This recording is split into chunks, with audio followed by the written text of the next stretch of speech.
Bam! How you like them apples? Mmm, delicious.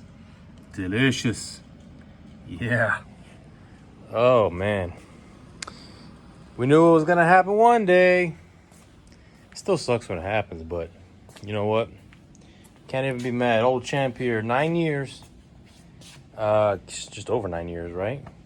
Had this thing a little over 9 years, put in a whole bunch of work, and it sucks, but that's life. Had a little whoopsie daisy with this guy. So here's the cylinder head, and you know, I've asked already. I've asked a lot of people for their input, people whom I value their opinions, people with a lot more knowledge about heads, you know, valve trains specifically than me, and there's a variety of opinions. They all kind of tend to trend in the same direction, but we're not gonna get into all that right now. Let's see if I can show you. Shoo-hoo-hoo! Woo! Buddy, that's when you party a little too hard there. hold my beer, officer. Yeah, she gone.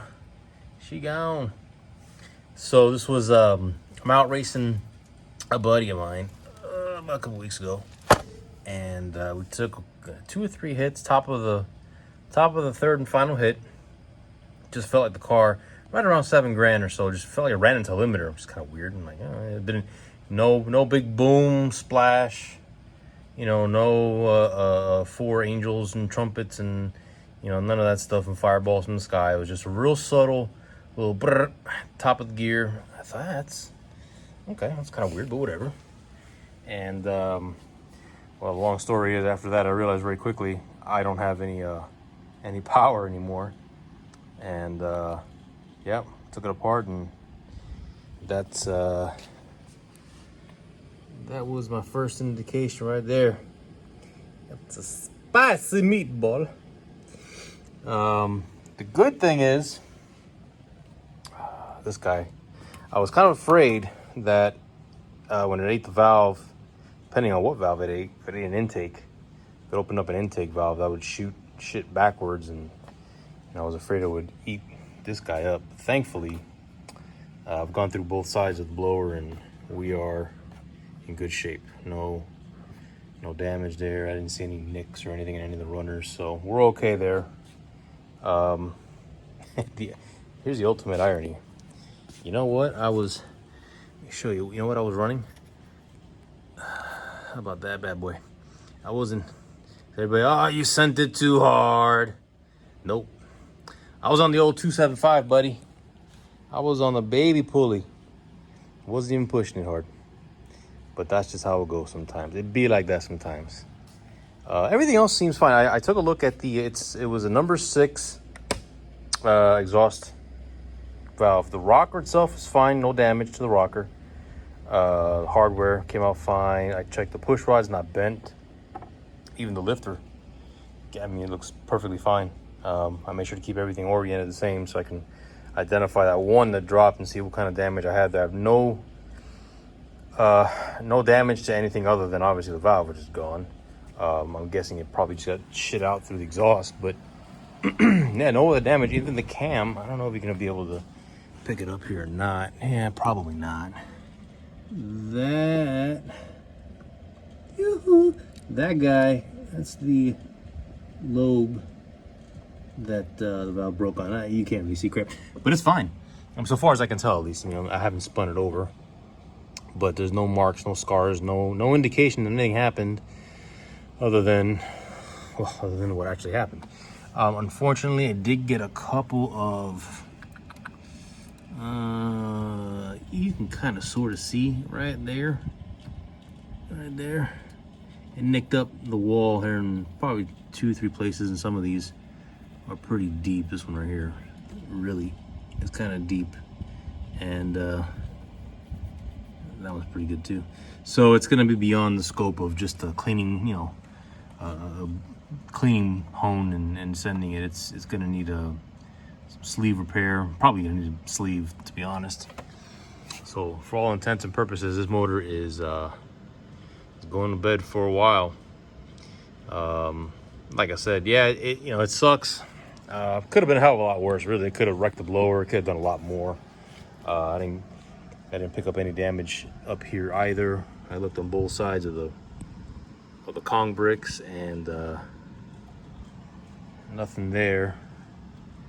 So like I said, it could have been a hell of a lot worse, but I mean, it is what it is, man. It's the setup. I mean, the bottom end obviously is all stock. You can see that's the original 50,000 mile bottom end.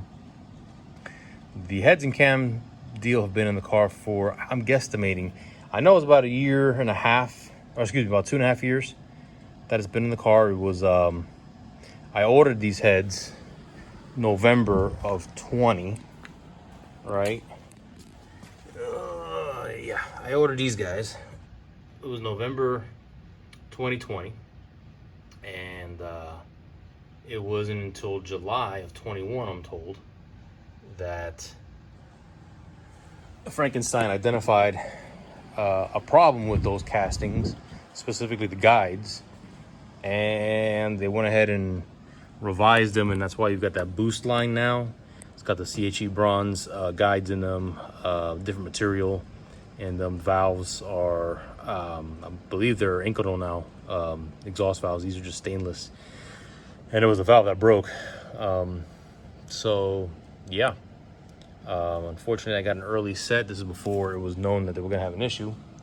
I don't know that yeah,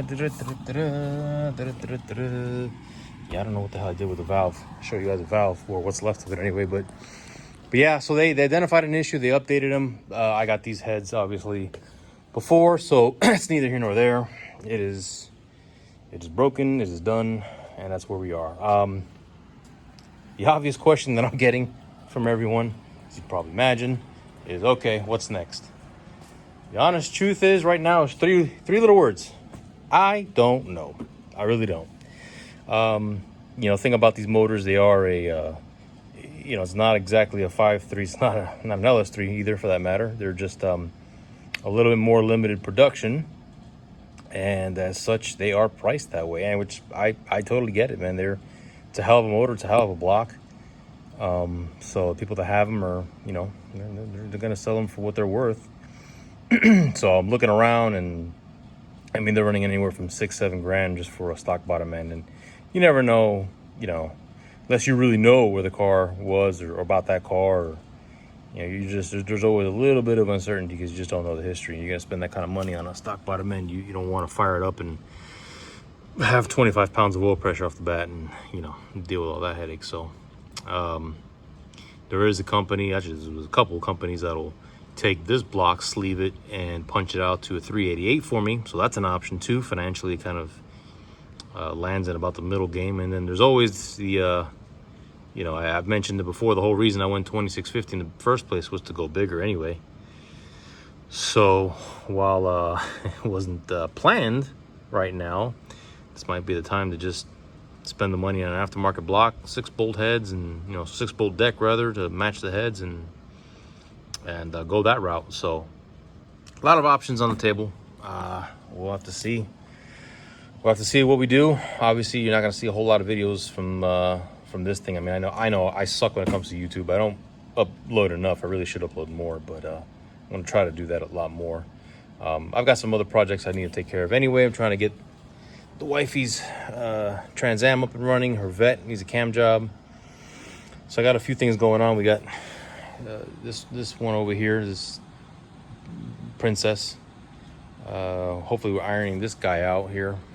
It's my buddy's car. I get this thing lined out. Nice big fat blower on a base model. Should be quick.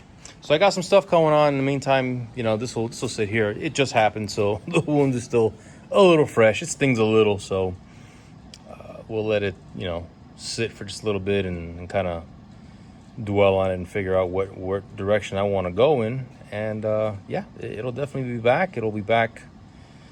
The goal is 2K. I want to have this thing ready by 2K, and so that should be March. Gives me, you know, well, we're in July right now. Gives me about 8 months, give or take, to get this thing lined out. So yeah, it's gonna be a little while, but here we are.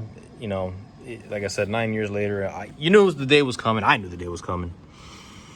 And you know, the wildest thing about it is I'm not even that upset. I'm really not that upset at all. Even when it happened, I was like, you know, it's disappointed. You know, I'm bummed out. I'm gonna be missing out on some.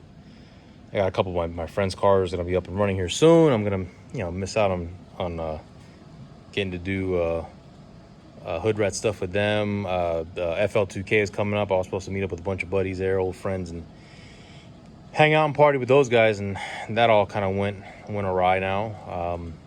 So there's a lot of things I'm gonna miss out on in the short term, but I'm hoping in the big picture here, whatever we do when we get this thing lined out, it'll be worthwhile, and hopefully be a little quicker. I mean, but all depends. I mean, I don't know if it makes sense. I'll just go back to stock bottom end again and basically just recreate the setup again with albeit with a very different set of heads. So anyhow, if you've been watching up to this point, wake up, and I will, as soon as I get some information on what we're gonna do, I'll make sure to post it up. As always, you can see a lot more of the car on Instagram, although it's gonna be quiet now. So you can hit me up there. Any questions, let me know. I think the nitrous is coming off, by the way. I think the nitrous is gonna come off, man. Yeah, it's about that time. I never use a damn kit. You know, the irony is, for all the bullshit that I hear about nitrous, and yeah, if you know anything about my car, you know the whole deal with the fiasco with the flying accusations of nitrous. This kit, had the car for 9 years. I've had the kit for probably 7 years. I've probably put, no lie, realistically probably 6 full bottles. I'm talking full bottles through the car in 7 years. That's how many bottles I've put through this thing. That's how often I spray the car, don't spray the car. It's always been inconsistent. It's just never worked out great. The different controllers I've had issues with, and you know, I got it lined out with the Pro EFI, and even then I still had stupid issues with it. I don't know if it's the noids or relays or what the hell it is, but I've always had stupid issues with it, and I end up never using it. And so I'm gonna ditch this. I'm gonna be hopefully eventually going to Kong's updated lid, and he's got the provisions for direct porting in it, so I'm gonna look to do maybe a meth direct. I'm not a huge fan of meth. If you're hearing me say that, you know, don't check your audio. I said it, meth, but for a very different reason. We're not relying on meth here. We're gonna be using it as an augmenting of what I have rather than as a crutch. So that's the plan. We'll see where it takes us. A lot can happen between now and the time the car's out, but yeah, like I said, thanks for watching, and stay tuned.